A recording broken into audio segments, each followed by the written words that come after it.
Hello, my name is Olivia, and today I'll be interviewing Helen Keller and Anne Sullivan.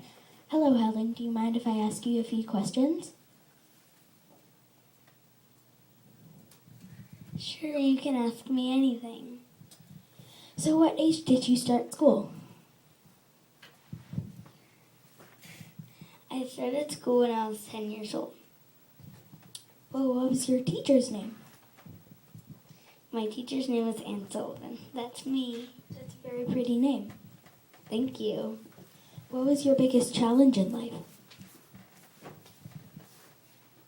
I was blind and deaf, so I couldn't do much, but my biggest challenge was learning from Anne Sullivan because she would have to tackle me and make me eat with a fork instead of my hands.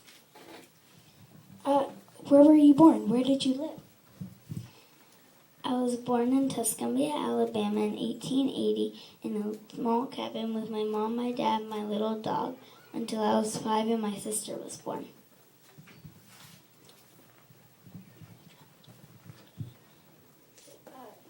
Could you describe your childhood for us?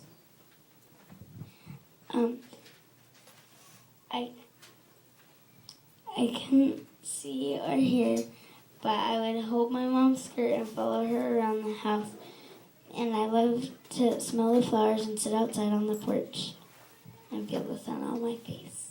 I love to smell the flowers. Can you give advice for people like you?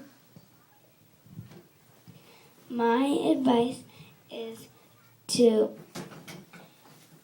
never give up, be tenacious, and always try.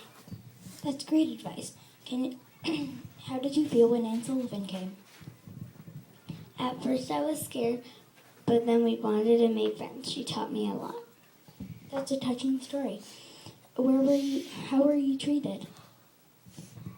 Most of my family was supportive, but my distant relatives thought it would be better if I was sent to a hospital or a house for the blind and deaf.